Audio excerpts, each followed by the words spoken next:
जय जय रघुवीर समर्थ। जय जय रघुवीर समर्थ। जय जय रघुवीर समर्थ। उपस्थित सर्व श्रोतेजन हो, आपणा सर्वांना चैतन्य आत्मन या चॅनलचा नमस्कार। आजच्या ग्रंथ वाचनाच्या उपक्रमात आपणा सर्वांचे हार्दिक स्वागत। आजचा ग्रंथ वाचनाचा आपला दिवस क्रमांक 126, वार बुधवार व तारीख आहे 6 मे 2026। सध्या आपण समर्थ श्री रामदास स्वामी लिखित सार्थ श्री दासबोध या महान ग्रंथाचे क्रमशः वाचन करीत आहोत। तेव्हा आजच्या वाचनास सुरुवात करण्यापूर्वी प्रथम आपण समर्थ श्री रामदास स्वामी यांना गुरुवंदना अर्पण करूया।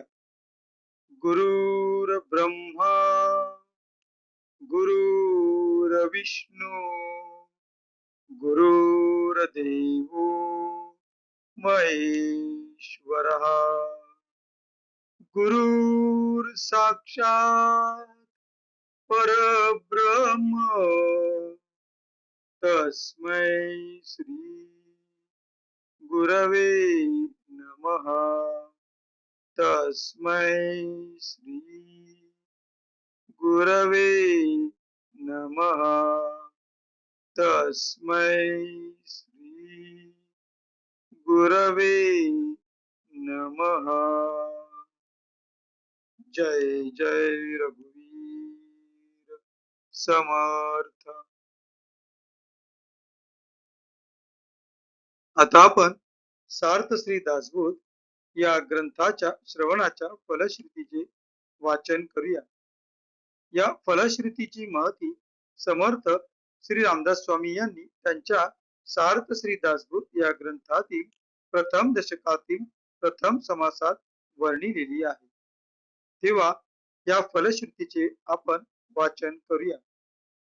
सर्व संशय एकदम नाहीसे होऊन क्रियेमध्ये म्हणजे आचारामध्ये ताबडतोब फरक पडतो। इथे रामदास स्वामी येथे समर्थ श्री रामदास स्वामी आपणास सांगू इच्छित आहेत की जो कोणी व्यक्ती सार्थ श्री दासबोध या ग्रंथाचे नित्य नियमाने वाचन किंवा श्रवण करील त्या व्यक्तीच्या आचरणामध्ये ताबडतोब फरक पडतो। सायुज्य मुक्तीचे रहस्य कळून येऊन तिच्या प्राप्तीचा सुलभ मार्ग सापडतो। दुसऱ्या बिकट साधनांचे कारण पडत नाही। अज्ञान दुःख व भ्रांती यांचा नाश होऊन तत्काळ ज्ञानाचा लाभ होतो, अशी या ग्रंथाची फलश्रुती आहे। योग्यांचे परमभाग्य असे वैराग्य अंगामध्ये बांधते। विवेक व चातुर्य यथायोग्य प्राप्त होते। जे कोणी संशयग्रस्त अवगुणी व अवलक्षणी असतील ते सुलक्षणी धूर्त तत्ववेत्ते चतुर व समयत्न असे होतील। आळशी असतील ते उद्योगी होतील। पाप्यांना पश्चाताप होऊन ते शुद्ध होतील आणि भक्ती मार्गाचे निंदक असतील तेही भक्ती मार्गाला वंदन करू लागतील। बद्धांचेच मुमुक्षु होतील व मूर्ख अति दक्ष होतील। अभक्तांना भक्ती मार्गाच्या योगाने मोक्ष मिळेल। अनेक दोषांचा नाश होऊन पतित असतील तेच पावन होतील। तात्पर्य, हा ग्रंथ नुसता ऐकल्याने प्राण्याला उत्तम गती मिळेल। देहबुद्धीमुळे येणारे अनेक प्रकारचे धोके, संशयाचे अनेक धागेदोरे, संसारातील अनेक उद्वेग हा ग्रंथ ऐकल्याने नाश पावतील। हा ग्रंथ ऐकल्याने अधोगतीत चुकून मनास विश्रांती व समाधान मिळेल, अशी या ग्रंथाची फलश्रुती आहे। ज्याचा भावार्थ जसा असेल तसे त्याला फळ मिळेल। जय जय रघुवीर वीर समर्थ. आता आपण सार्थ श्री दासबोध या ग्रंथाच्या क्रमशः वाचनास सुरुवात करूया. सध्या आपण नवविधा भक्तीनाम या 4थ्या दशकातील वंदन भक्ती या 6व्या समासाचे क्रमशः वाचन करीत आहोत. मागील भागात आपण पहिल्या 10 ओव्यांचे त्यांच्या मराठीतील अनुवादासहित वाचन केले. आज आपण ओवी क्रमांक 11 ते ओवी क्रमांक 25 या 15 ओव्यांचे त्यांच्या मराठीतील अर्थासहित वाचन करणार आहोत. ओवी क्रमांक 25 ही या समासातील शेवटची ओवी असल्या कारणाने आज आपण तिथपर्यंत वाचन करणार आहोत. आपणासमोर जे पृष्ठ दिसत आहे त्या पृष्ठातील 10 या अंकानंतर सर्व देवांस नमस्कारिले या शब्दांनी 11वी ओळ सुरू होत आहे. 11वी ओवी सुरू होत आहे.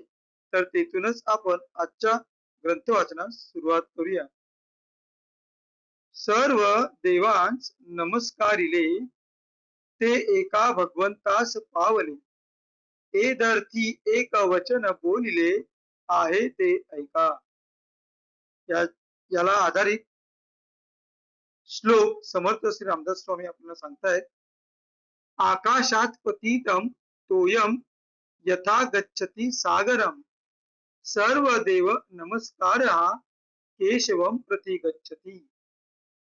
या कारणे सर्व देवांसी नमस्कारावे अत्यादरेसी, अधिष्ठान मानिता देवांसी परम सौख्य वाटे. देव देवांची अधिष्ठाने सत्पात्रे सद्गुरुची स्थाने, या कारणे नमस्कार करणे उभय मार्गी. नमस्कारे लीनता घडे, नमस्कारे विकल्प मोडे, नमस्कारे सख्य घडे नाना सत्पात्रासी. नमस्कारे दोष जाती, नमस्कारे अन्याय क्षमती, नमस्कारे मोडली जडती समाधानी. सिसा परता नाही दंड, ऐसे बोलती उदंड, या कारणे अखंड देव भक्त वंदावे. नमस्कारे कृपा उचंबळे, नमस्कारे प्रसन्नता प्रबळे, नमस्कारे गुरुदेव ओळे साधकांवरी. निशेष करिता नमस्कार, नासती दोषांचे गिरीवर, आणि मुख्य परमेश्वर कृपा करी. नमस्कारे पतित पावन, नमस्कारे संतांसी शरण, नमस्कारे जन्म मरण दुरी दुरावे. परम अन्याय करुणी आला, आणि साष्टांग नमस्कार घातला, तरी तो अन्याय क्षमा केला पाहिजे श्रेष्ठी. या कारणे नमस्कारा परते, आणिक नाही अनुसरते, नमस्कारे प्राणी याते सद्बुद्धी लागे.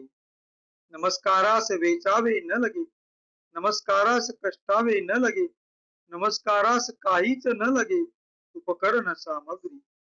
नमस्कारा ऐसे नाही सोपे, नमस्कार करावा अनन्य रूपे, नाना साधने साक्षेपे कासयासी नावे.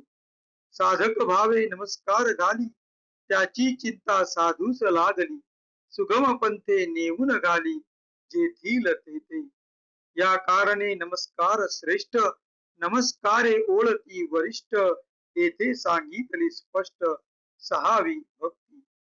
इति श्री दासबोधे गुरु शिष्य संवादे वंदन भक्ती नाम समास षष्ठ. जय जय रघुवीर समर्थ. इथे 4थ्या दशकातील 6वा समास समाप्त होत आहे. आता आपण या 15 ओव्यांचा मराठीतील अनुवाद पाहूया. आपणासमोर जे पृष्ठ दिसत आहे त्या पृष्ठातील 11 या अंकाने या सर्व देवांस या शब्दांनी सुरू होणाऱ्या वाक्यापासून आजच्या मराठीतील अनुवादाच्या वाचनास आपण सुरुवात करूया. या सर्व देवांस, देवांपैकी कोणा एकास नमस्कार केला तरी तो एका परमात्म्यालाच पोचतो. ह्याविषयी एक वचन सांगितले आहे ते ऐका. त्याला आधारित श्लोक समर्थांनी दिलेला आहे. त्याचा मराठीतील भावार्थ आपण वाचूया. आकाशातून पडलेले पाणी जसे समुद्राला जाऊन मिळते, त्याप्रमाणे सर्व देवांना केलेला नमस्कार केशवाला पोचतो. यासाठी सर्व देवांना अतिशय आदरपूर्वक नमस्कार करावा. देवांना अधिष्ठान म्हणजे परमात्मा स्वरूप मानल्यास भक्ताला अत्यंत समाधान होईल. देवस्थानाला मान दिल्यास देवांना तत्स्थानाभिमानी देवतांना परम सुख होईल. देव हे भगवंताची म्हणजे परमात्म्याची अधिष्ठाने व सत्पात्रे म्हणजे अधिकारी सत्पुरुष हे सद्गुरूची अधिष्ठाने होत. यास्तव या दोघांचाही नमस्कार करावा. नमस्कारामुळे लीनपणा अंगी येतो, विकल्प मोडतो व अनेक सज्जनांची साधू संतांची सख्य होते. नमस्काराने चित्ताचे दोष नाहीसे होतात, घडलेल्या अन्यायांची क्षमा होते आणि समाधान बिघडले असल्यास ते पुन्हा प्राप्त होते. मस्तक नमविण्यापेक्षा दुसरी मोठी शिक्षा नाही असे अनेक जण म्हणतात. यास्तव देवा भक्तांना नेहमी नमस्कार करीत असावे. यास्तव देवा भक्तांना नेहमी नमस्कार करीत असावे. नमस्काराने साधकांवर गुरुदेव यांची कृपा व प्रसन्नता वाढत जाते. अहंभाव किंचितही न ठेवता नमस्कार केल्यास दोषांचे डोंगरचे डोंगर नाहीसे होतात, भस्म होतात व मुख्य परमेश्वराची कृपा होते. पतित असतात ते नमस्काराने पावन होतात आणि नमस्कार पूर्वक संतांना शरण गेल्यास जन्म मरण फार दूर जाते. एखादा मोठा अन्याय करून आला व त्याने साष्टांग नमस्कार घातला तर श्रेष्ठांनी त्या अन्यायाची क्षमा करावयास पाहिजे. म्हणून साधकास परमार्थासाठी नमस्कारापेक्षा दुसरा मार्ग नाही. नमस्काराने प्राण्याला सद्बुद्धी उत्पन्न होते. नमस्कारास काही खर्चावे लागत नाही, काही दुःख सहन करावे लागत नाही अथवा उपकरणी किंवा बाह्य साधने यांची आवश्यकता नसते. नमस्कारापेक्षा सोपे साधन काही नाही. मात्र तो नमस्कार अनन्यपणाने एकनिष्ठेने वेगळेपणा टाकून किंवा निष्कपटपणाने करावा. अनेक साधनांचे प्रयत्न करून साक्षेपे उगीच का कष्ट सोसावे. साधकाने भावभक्तीपूर्वक नमस्कार घातला की त्याची काळजी साधूला लागून तो त्याला सोप्या मार्गाने जेथून जीव प्रथम घसरला ते म्हणजे स्वस्वरूपी नेऊन पोचवितो. म्हणून नमस्कार हे साधन श्रेष्ठ आहे.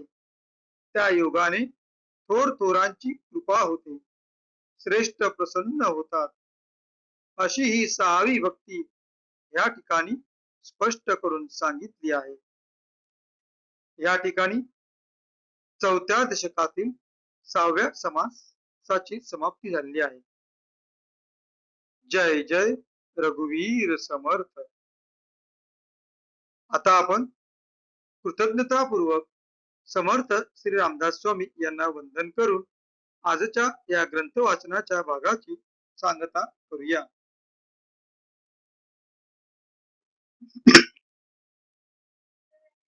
शुकासारिके पूर्ण वैराग्य जाचे, वसिष्ठा परिज्ञान योगेश्वराचे, कवी वाल्मिका सारिका मान्य ऐसा, नमस्कार माझा सद्गुरु रामदासा. जय जय रघुवीर समर्थ. उपस्थित सर्व श्रोतेजन हो, आपण सर्वांनी अगदी मन लावून ग्रंथाच्या या भागाचे श्रवण केल्याबद्दल आपणा सर्वांना खूप खूप धन्यवाद. आपणा सर्वांचे खूप खूप आभार. एक नम्र विनंती, आमचा हा ग्रंथ वाचनाचा उपक्रम आपणास आवडत असेल, उचित वाटत असेल, काही ज्ञानप्राप्ती या ग्रंथ श्रवणातून आपणास होत असेल तर कृपा करून आपण आमच्या या चॅनलला सबस्क्राईब करा, लाईक करा. काही मत मांडावायचे असल्यास कमेंट मध्ये तसे लिहा. हीच आपणा सर्वांना नम्र विनंती. भेटू पुढच्या भागात. जय जय रघुवीर समर्थ